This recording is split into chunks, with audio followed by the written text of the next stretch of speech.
when we're talking about disability spaces. So as you sort of said, when you're looking at each state, they'll have their own WHS rules, which are important in relation to any business. But otherwise, on a state-based level, the main one for this area is disability acts. Each state would have its own disability act, which is effectively set out how disability supports be managed. Those acts have been now mostly superseded by the NDIS as it's been rolled out in all states. Effectively, there's two types of acts. So for states like New South Wales and I think the South Australia, that's the other one I'm thinking of, they have what is called the Disability Inclusion Act, which is a lot more around how the state government works, how people with disabilities are intended to still be included within society, and setting out some other obligations that providers will have. Other states, Queensland and Victoria sort of being the key ones, and most of those states, they have acts which not only set out sort of those lofty goals around inclusion, but also set out some specific obligations, particularly around restrictive practices and worker screenings. Every SIL provider knows the challenges: compliance, rosters, claims. But what if you could work smarter, grow faster, and make a bigger impact? Welcome to SILosophy, where we have real conversations about what it takes to succeed in supported independent living. This podcast is powered by Tania Gomez Consulting and Resolve. Let's get into it. Great. Welcome to SILosophy. Today I'm joined by Jackson Dyer from DLA Piper. Welcome back, Jackson. Thanks for having me. Yeah, always lovely to have you here to talk about the hard issues with an esteemed colleague such as yourself. Before we get into talking about state-based rules, do you mind giving us a little bit of an introduction to yourself and to the amazing work you do at DLA Piper? Yeah, absolutely. So I've been working in the SDA space as a lawyer for about 5 years, along with Tony Rutherford. We've in that time represented basically all sides of the NDIS sort of space. We've represented a number of providers, represented a number of, particularly for SDA property owners and potential also participants in appeals. Probably the only people we haven't represented is the NDIS. So no, we've been all over the place, and yeah, now we're sort of calling DLA Piper home, which has been really good because as I think I said last time I was on here, there's a number of people working at DLA now who are a bit more versed in other elements of the space. So, both tax, employment, things of that nature. And yeah, just growing more and more every day. Yeah. It seems like you're getting almost everyone now has a specialist NDIS section of their business because the NDIS is becoming so large and so mainstream that there's, specialists like the specialist marketing agencies for NDIS providers. There seems to just be lawyers, accountants, all of these type of services. Oh, absolutely. There's specialists for, for everything under the sun at the moment, which is great. Yeah. But yeah, no, it's just for us, it's been, I guess, gratifying to an extent because we've been doing this for a while. Yeah. So it's nice to see others getting into the game now. But it's and been you great. can share your expertise with all the newbies. Oh, absolutely. Yes, great. So I wanted to talk to you about the state-based rules for SIL providers. And the reason for this podcast is that there's layers of regulation in the NDIS space, and most SIL providers are audited against, or they're all audited against the practice standards, but they don't really realize that behind the practice standards, there's other requirements. Inside the practice standards, it references things like the NDIS rules, but it doesn't specifically reference things. I think it does reference the Privacy Act, but it doesn't reference other things like WHS legislation, or in various states, you've got community visitors programs, and even at a council level, you sometimes have council rules that are boarding house rules. So it's kind of like federal, state, council rules, and then you've got guidelines around the place as well, and that can be state specific too. So I'm wondering, how does this work, and first, what are these main rules that we need, that a SIL provider needs to be aware exist? Yeah, absolutely. So it's a bit of a mix when we're talking about disability spaces. So as you sort of said, when you're looking at each state, they'll have their own WHS rules, which are important in relation to any business, but particularly so where you have people who are dealing with people with disabilities, because that can really run the gambit of the type of risk that you're being exposed to there. And the Work Health Safety Acts will set out exactly what your obligations are to your employees and how those can be dealt with. Otherwise, on a state-based level, the main one for this area is disability acts. So to sort of walk through history very briefly, before the NDIS existed in those far forgotten times, each state would have its own disability act, which is effectively set out how disability supports to be managed. Those acts have been now mostly superseded by the NDIS as it's been rolled out in all states, but they're still on the books. And what most of them do now, effectively there's two types of acts. So for states like New South Wales and I think the South Australia, that's the other one I'm thinking of, they have what is called Disability Inclusion Act, which is a lot more around how the state government works, how people with disabilities are intended to still be included within society, and setting out some other obligations that providers will have. Other states, Queensland and Victoria sort of being the key ones, and I'll come back to Victoria because they like to make themselves a special case, but for most of those states, they have acts which not only set out sort of those lofty goals around inclusion, but also set out some specific obligations, particularly around restrictive practices and worker screenings. Yeah. So how those sort of work. Now, all of that is still subject to compliance with the NDIS. You always will have to comply with the NDIS, and you do have to comply with these sort of state-based requirements as well. But they're definitely lesser than they used to be. It is now a sort of more specific requirements. The difficulty, of course, is they're not set out in a very specific way.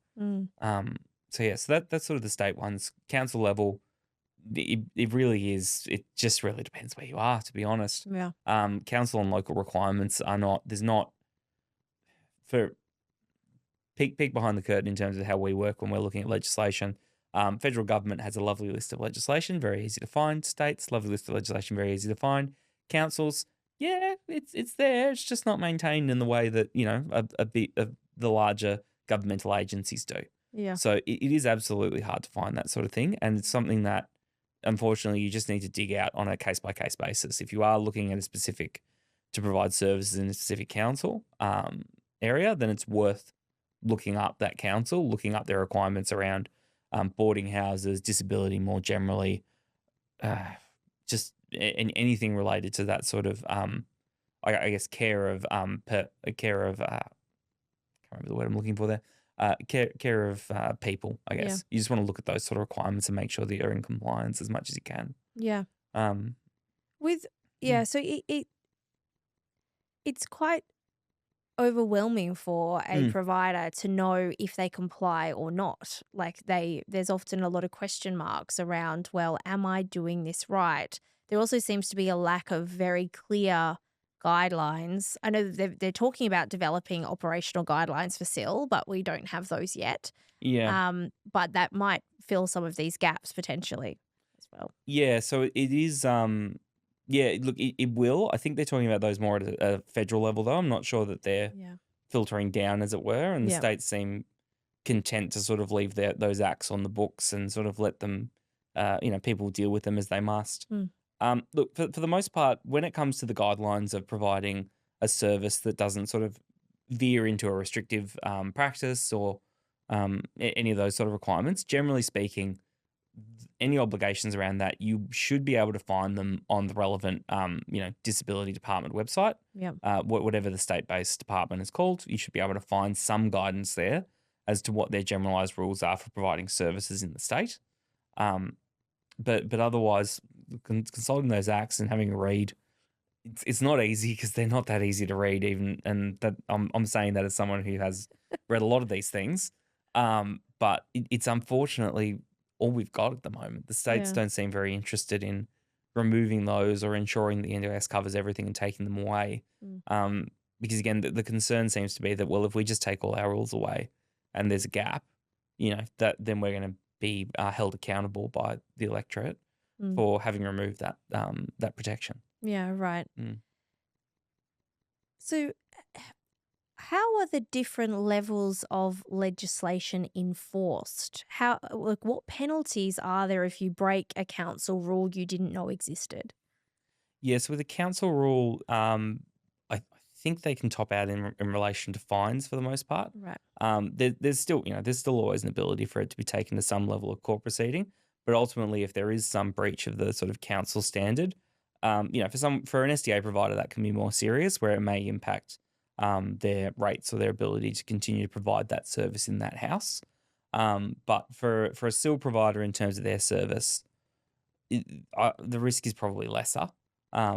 As again, council may levy a fine, they may try and prevent them from continuing to provide service, but it's easier to bring yourself into compliance, and then sort of remove that as an issue. An SDA, particularly where it comes down to the way the house is constructed, that can pose a larger issue.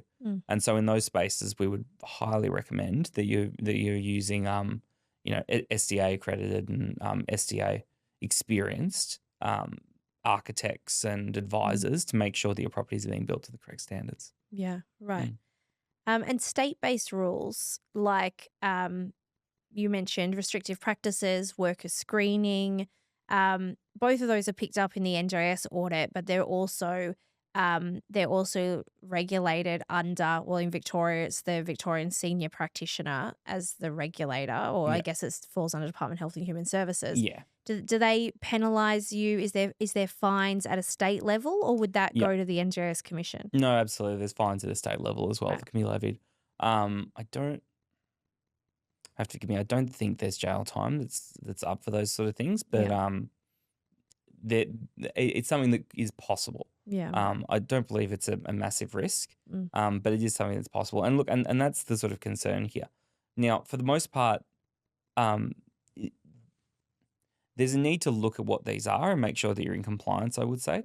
But for a lot of these, you are going to find there is a lot of overlap between the states and what the NDIS requires. Yeah. So as long as you're remaining in compliance with the NDIS, you should be, to a certain level, compliant with your state requirements. Yeah. But there will be some that are more prescriptive. Yeah. There will be some areas where you may be at risk. So it's worth absolutely looking into the sort of state-based requirements and ensuring that, okay, well, we're fairly comfortable that we've got that covered, and that's okay. Because there's not as much, where there's sort of that ongoing NDIS audit where that's being done on a regular basis, there's a need to ensure your continued compliance and that's being provided, that information is effectively being provided to the NDIS. At a state level, if you're providing a restricted practice, there will be some requirement for you to provide, some continuing sort of guidance to the state as to how you're managing that practice, ensuring that you're remaining compliant with whatever the agreed practices are. That will be required, but that will be made known to you. Yeah. Outside of that, it's really going to come down to when they come to you. Right. When they say, we've made aware there's an issue and we're going to look at that. And at that stage, look, there's risks of fines, jail time. You'd have to be doing something quite truly awful to reach that level, but there are risks of fines. But at that stage, you're really getting to a stage where they will say, this is what the issue is. You'll need to resolve it, and then you continue to move forward. Right. It's not. It is in a way like an audit in that regard, I suppose. Just that there's a higher risk of, financial liability arising where you're not in compliance. But like an audit, again, they'll come to you and say, this is what the issue is. Yeah. And if you can get that in compliance, then that should take away most of the jeopardy. And what do providers do if there's a seemingly a contradiction between state and federal legislation? Yeah, it's a good question. From my understanding, it does depend on the legislation. I must admit, I don't have memorized all the legislations for every state. I'd be surprised if you did. But in a number of those states, the NDIS Act has supremacy. Yeah, right. So if there's a contradiction between the two, the requirement under the NDIS Act will be the one to be followed. That's good. But it, again, not clear in all states and hasn't been put into all states' legislation. I can give you an example of a contradiction. Absolutely. So there is in the NDIS practice standards, it doesn't black and white say that you need vaccination certificates, but auditors have interpreted that you need vaccination certificates. Right. But there's a Fair Work ruling that says, actually, we shouldn't store that anymore. You can cite them, but you shouldn't store that personal information. But I have had many clients audited that cite them, note that they've cited them, but don't store them because of the Fair Work ruling, and auditors will penalise them. And I know that's not really being enforced, but it's somewhat being enforced because it's an audit process. And then the only corrective action they can think of is to go and get all of those vaccination certificates and hold them, which is then in breach of what Fair Work has said about storing those documents. So in that instance, I'm not a lawyer, but my advice is usually I tell people to get the Fair Work ruling ready and present it to your audit and be able to rebut why you've made that decision. Yeah, I would say that's the way to go there. One thing to remember as well is that we're talking about a lot of different things here. Yeah. But legislation is acts made by Parliament, Yeah. whether that be federal Parliament or state Parliament. Yeah. Not the guidelines. Not the guidelines. Yeah.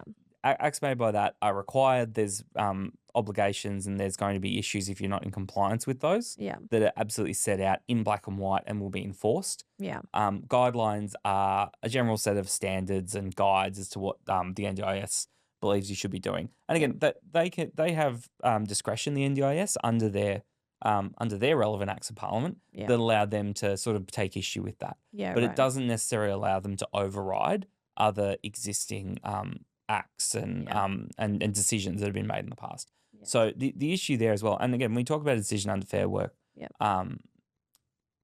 that's not an act of Parliament either. That's a decision made by, and it establishes a precedent, but precedent can be changed by other decisions and other acts. It is, in case we have made it clear to everybody listening, it is very confusing. Yeah. And I'm fully in understanding of how that is. In this specific space, I think what you're sort of saying is correct, and the guidance there is very good in terms of having that ruling with you. Yeah. Because again, ultimately, if you hold them and you hold for Fair Work, the likelihood is they'll follow that ruling. Yeah.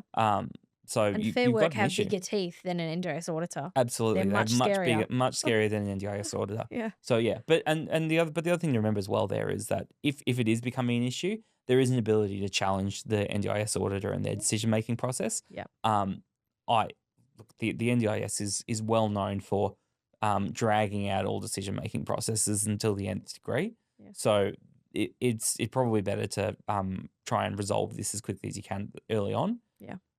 But by the same token, I would hazard a guess that they wouldn't want to try and run a dispute against a pre-existing ruling from Fair Work. I feel like that is somewhat safe to say they don't want to go down that path. Yeah. So I would, if you're asking me to pick a side, I'd probably pick the side of listening to Fair Work. Yeah. And having that ready rather than trying to comply with that sort of audit requirement. Yeah. It is confusing because for an NDIS provider who doesn't understand, has no interface with the legal system, that has never gone through a court case, who has never maybe read the legislation, all they know is that the person auditing them has told them they have to do something. So they take that advice. They don't actually go, like my first question always with a non-conformance is, where does it say that in the standards? Yeah. Absolutely. That's always and often I had an auditor once say to me, oh, my friend told me. Yeah. And I was like, nah. Yeah. I'm going to have to challenge that because your friend isn't part of this conversation, and actually having to push back. But I know, because I'm an auditor and I understand the legislation, I do know all the practice standards off by heart. I know them. And so if someone's adding something in there because it's at the discretion of the auditor. And I think that that's a good thing because there is proportionality that needs to be applied. Yeah, absolutely. But at some stages, it's like, well, just because the auditor says it doesn't mean it's true. And so sometimes it's an education piece around, well, actually providers need to know what applies to them and actually be able to, I call it define and defend. Yeah. Define the rule, defend it with evidence. So in that case, you define it with, this is how we do it, here's our policy, and we defend it with a Fair Work statement. Yeah. And by bringing those together, you're putting forward your case. And really an auditor can't argue with that because you've got your evidence and they probably don't want to take that on anyway. Absolutely. I just feel like I've got nothing to add to that. It absolutely is the way to look at and deal with things. Yeah. Because you're right. The difficulty is when you're dealing with, when you're dealing with how to manage these standards, and even as you sort of say,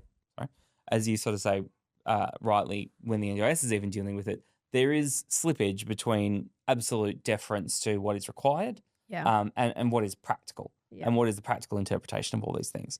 Yeah. The issue though underpinning all of this is that if there is a problem, if it goes to a dispute, Yeah. it then comes to, people the likes of myself Yeah. who will look at that and go, okay, well, what are the rules? What are exactly what you're supposed to do? What have you done? Yeah. Does this match up? Yeah. If so, great. If not, we've got a problem. Yeah. And that's how it's ultimately going to be dealt with. Mm. So there is fundamentally this sort of need to comply, but there's also a need for it to be practical and proportionate. Mm. And that's not always entirely captured Mm. within decisions being made by politicians who Yeah. aren't working in the space. So It's true. yeah, look, I agree with absolutely what you say. If you are having an issue, you do want to go back to your rules, go back to Yeah. the requirements and say, look, are you in compliance? Or are they trying to get you to comply with something that's not there? If so, show it to them and try and push back as best you can. Yeah. Ultimately, they've got the power in this relationship. Yeah. Unless you want to take it a lot further, you're going to need to find some sort of middle ground to comply. Yeah. But yeah, it's hard when you've got those competing interests. Yeah. What would be your tip for a SIL provider on how to stay up to date and I guess compliant with all of the rules? Because things change so quickly, Yeah, they right? do. It's so hard because they do change, and I don't want to say that it's just sort of keep an eye out as best you can because that's not that useful. I'm aware. Look, in terms of rules, there is a need to sort of keep an eye on what's changing in the market and just making sure that you're up to date when when people are talking about, there's been a change to the Disability Act in Victoria, there's been a change to the Inclusion Act in New South Wales. When those are happening, you want to pay attention and say, okay, what are those changes? Do they apply to me?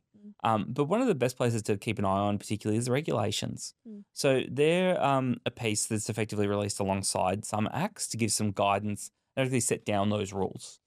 And those documents, they don't change that often, I would say, but when they do, that's more reflective of what's going to be changed from an enforcement standpoint, and from how you as a lay person may be required to comply with.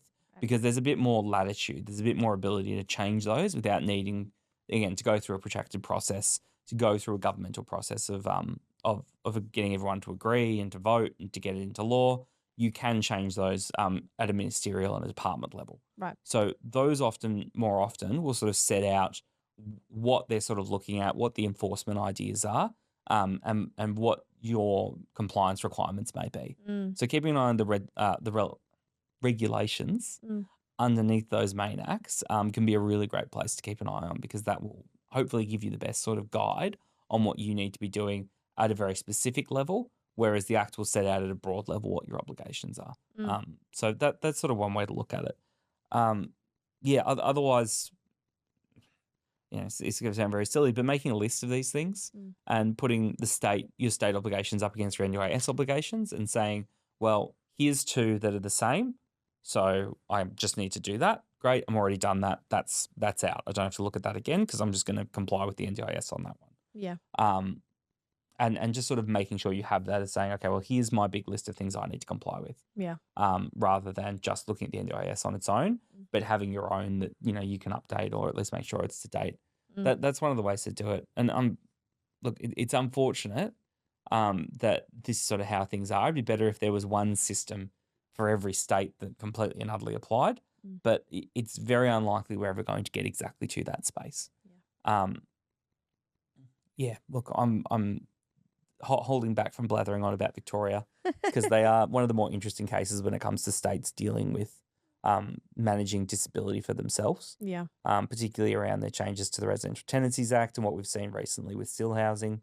All of that has necessitated changes to their disability laws to sort of bring them in line and make sure, given that we are, enforcing some level of disability accommodation care at a state level, that we also have the relevant supports in the legislation. Yeah. And so that's tough, people working in Victoria, because you do have to be in compliance, not just with what you would ordinarily expect, but with, potentially if you're a SIL providing services in a house that doesn't have SDA, you're now effectively operating a SIL house. Yeah. and you have other obligations and other requirements and things you need to keep on top of, Yeah. which is just, again, not easy. And I don't envy people who have to do it. Yeah. But Wedding cake layers, yeah, of regulation make it challenging. yeah. But that's actually, a wedding cake's not a bad way to look at it to an extent, because you do have, your NDIS is your base of everything. And most of these states' regulations are sitting on top of that. Yeah. In terms of your disability requirements, in terms of things like privacy, information sharing, workers, insurance requirements in some states, all those sort of things are also legislated. Unfortunately, those are other things you have to get on top of.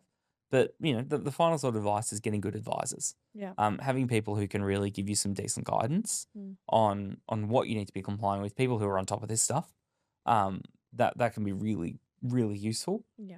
Because it just takes the burden off you to an extent, to make sure that you're sort of, at the very least, stepping into it with wide eyes. And then rather than sort of needing to do all that work of, well, I need to work out exactly where everything is in the field, you can start with, okay, I've been told this is where everything is. If anything moves, I have to deal with that. Yeah, right. Yeah, I think that's a great piece of advice. I have one more question for you, and it's you might not know the answer to it, but I'm wondering about the price guide. The NDIS price guide has a whole lot of stipulations in it. Yeah. And we just saw, we're waiting for one to come out at the moment, but we've been led to believe that as part of these changes that have come up recently about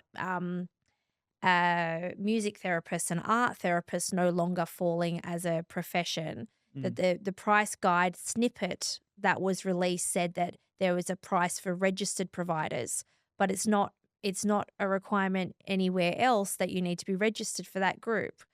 So I'm wondering, how much weight does how do you, the price guide is what everyone goes by, right? They all read the price guide. It's a usable document. It's not a legislation. It's not a regulation. I don't know if it falls under a standard or where it actually fits in the legal framework, but it's a lower level document that gets changed every year, if not twice a year, if not 3 times a year. And it's the document everybody uses. But in that case, there's not really a legislation above it at this point. So is that actually enforceable, or Well, it isn't, because the NDIS has got the power to set those. to do whatever they to like? set, well, yes, but they've got the power to set what the price guide should be. Yeah. So that they have an apparent ability to do that. And so if you're not in compliance, they can say, well, this is what we've set down as your requirements. You're not in compliance. We're going to cause issue with this. Yeah. Now, there's an ability to challenge that. There's always an ability to challenge anything, but this is one of those ones where most people would say don't, because it is, as much as it's not a sort of legislative document, as long as it's not conflicting with the legislation, it's within the NDIS's power to make that decision. Right. So Makes sense. that's sort of where you have an issue. And look, ultimately, the problems with that come down more to when the NDIS is reviewing people's plans, or when they're performing an audit. It doesn't come down to the strict compliance with that document. Yeah. For things like SDA with the SDA price guide, Yeah. that's hard and fast, but that's because the NDIS controls the purse strings. Yeah. So they are going to comply with that, and you're going to have to get on board, or you're going to have to get off the train. Yeah. That's sort of the choices there. With the more general service price guide, because it's between two people, there is an ability to sort of, go away from that to an extent. But if you do, and there's a problem with the tenant, then if there's a problem with the participant, then you're effectively seen to be, sort of abusing your role as a provider who can set whatever terms they like with the participant, and that will cause an issue with the NDIS and put your registration at risk. Right. And bringing it down and under, look, I mean, the NDIS is not going to stop you from quoting a lower price, but if you're quoting a price, or if you're providing a service and using funds out of their plan for things that aren't included in the price guide, that can have an issue of when it comes up for review under their plan, that the NDIS goes, well, you were using that funding for things that aren't funded. Yeah, right. I've had participants we've assisted in the past who have used funding for a number of things that are outside of their funded items, or things that just don't get funded by the NDIS, and their position is ultimately, we do not fund. Yeah. So therefore you don't need this amount because you've been using it for something that's not funded. Yeah. Right. And they can take it. Yeah. And so that's where the risk lies, in that discretion, not necessarily in, that document itself may not be legally enforceable, but it sets out the reasonable grounds on which they will apply their decision making. And if it was to be challenged, that sort of becomes to say, look, we set out exactly what we expected from people. You refused to meet it. And therefore we think you're in breach and we're exercising our discretion. Right. And it's hard to argue against that. Yeah. Yeah, there's a lot of room for sort of arguments around the NDIS discretion. And, again, for ESGA space, for example, we're seeing issues with enrolments these days. There is going to be some room to move around that because there's a historical precedent as to how that's dealt with. But for pricing, the NDIS has always, to a certain extent, been very clear that it's what's in their price guide. Yeah. Right. And if you're not compliant, you're not compliant. Yeah. Makes sense. I wonder about one more thing, which is, again, a little bit off topic, but Yeah, sure. I'm wondering about the time frames. Do we need to move that up? Yeah, we can. I've boosted the game, but I'll take it. No, that's all right. Thank you, mate. No worries, you're good. Cool. All right. Give that well. I wonder about the time frames in which things go through at the moment, as far as when a new rule is announced and when it comes into effect. It seems to be incredibly fast. It seems to be an announcement is made on the Tuesday and it comes into effect the following Monday, or we've actually seen them shorter in some cases. Yeah. I always thought that the idea of everything we did, and I could be wrong, in what we try and do with the law is what's fair and reasonable and possible, at least fair and reasonable. Yeah. How is something like, again, the music and art therapist. So in case you're not across music and art therapists, what happened was music and art therapists have always been billed under therapeutic supports, which is about $198 an hour. Yep. They have professional body membership, so they've always been under allied health, which is therapeutic supports. But on a Tuesday, a couple of weeks ago, it was announced that they are no longer seen as allied health. They're going to be put under core supports, Right. which removes their rate from $198 an hour for a 5-year degree to moving them to an untrained support worker rate of $60-something an hour. So they've dropped and they've got these degrees, they're evidence-based practice. But that came into effect. They announced it on a Tuesday. It came into effect on the Monday. So all of these businesses that have thousands of participants, I would assume, have 5 days to pivot their business, to stop providing services, to figure out what to do, or to decide if they can take $100 and something an hour pay cut to continue running their services. Yeah. And that's not the only one. There's lots of other things that come out, like the price guide coming out one day and being in effect very shortly afterwards is a classic example. How can this be seen as fair and reasonable? And I know they say it comes into effect, but in reality, is there actually a time frame that if it went to court, you could reasonably argue that it wasn't fast enough to change? The short answer to this is yes, but no. The longer answer to this is that you are right in what you say, in that there is that reasonableness element to this, and that because we are dealing with, again, a generalized discretion, we're not dealing with an ability that says you have to set out these rules and you have X time to change them and you can change them at whim and, tough luck to everybody else. What we're looking at is very much is very much a structure whereby providers, the NDIA will put out what they like and will set out a time frame for it.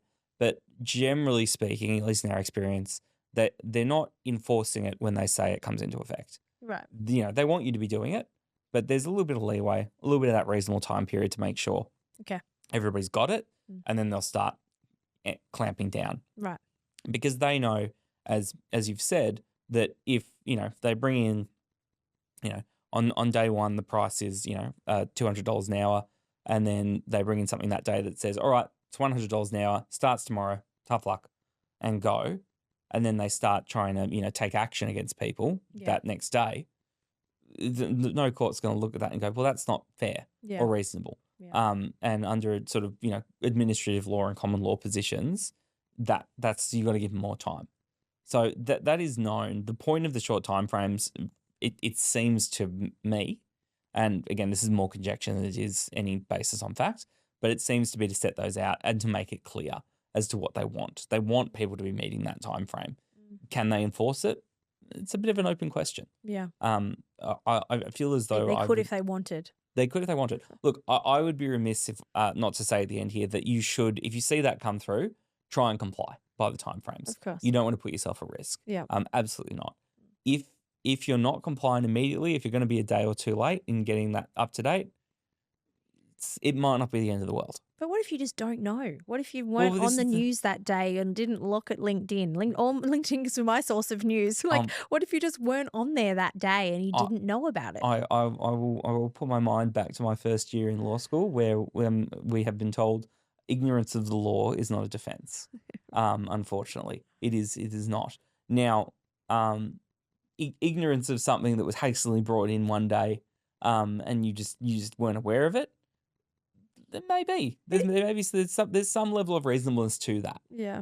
But you can't a month on from that coming in. Yeah. Say I didn't know that. Yeah. That's not going to cut it, unfortunately. Yeah. There is an obligation on you as a provider. There's an obligation on you as a person working in the space to stay up to date. Yeah. And while there will be some treatment for unfairness, I can't tell you how long that's going to last. Yeah. That depends on who is making that decision. It depends on what the scope of the decision is. That it's how tough they want to be. Exactly. It's just really hard to know. Yeah. If you think that it's coming too fast and that you have a reasonable argument to say, well, I and any other person, reasonable person would not have known about this, that may be worth a dispute. Yeah. But that unfortunately is how you're going to have to make that call. Yeah. Right. Because it's not a call that you can make, I suppose it is. You can open yourself up to issue, but ultimately, by the time you know that you're opening yourself up to a risk, you already know what it is, so you just have to fix it. That's sort of the position. Yeah. So really, the advice is stay on top of it. Yeah. As much as you can. Absolutely, stay on top of it. But there is something to be said if you are not aware, and you've done your best to stay on top of things, and you just ultimately aren't aware of some very quick rule change. There is something to be said for saying, well, I didn't know and it's not reasonable to have assumed I would. Yeah. But, on its own, ignorance of the law is not a defense. Yeah. That's really interesting to know. Hmm. Thank you so much for your time today. It's been really great to chat to you again. For anyone who wanted to reach out to you with any questions they might have or need some legal support in the NDIS space, what's the best way for them to get in touch with you? Yeah, absolutely. So for me personally, it's through my email, which is jackson.dyer@dlapiper.com. Or otherwise, if you're looking for any general contact information for myself, for anybody else in my team, you can find that on dlapiper.com. Perfect. Thanks so much. No, thank you. That's a wrap on this episode of SILosophy. If this resonated with you, take a second to subscribe and share it with someone in the SIL space who really needs to hear this. Don't forget to connect with Tania Gomez Consulting on LinkedIn, Instagram, and Facebook for more resources, conversations, and support to help you grow your impact. Thanks for listening. Until next time, keep making a difference.